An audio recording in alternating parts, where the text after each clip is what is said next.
اختي تلغي عليا عايزاه. خد هاتلي علاج الضغط والسكر، مش انت عارفه اساميهم؟ ايوه اللي هو رقمي ده ومش عارفه ايه. اماريل.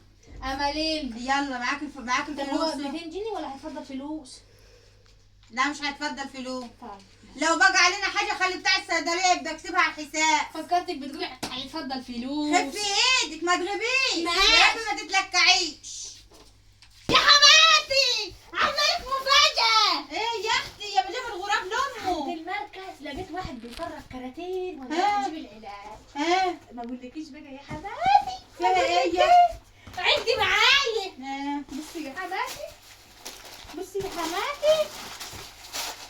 بالراحه. رمضان داخل علينا بقى يا حماتي. ده ايه؟ دي بطاطس. ها؟ بس في سؤال محيرني يا حماتي. ايه مدي الناس كلها علبة واحدة ومدينا انا علبتين لا. ده ايه؟ ده هو الدفول. عنده نظر. ليه؟ ما هو الفول برب العجول. اخي عليكي يا حماتي. فرحانة؟ طب فين الاساس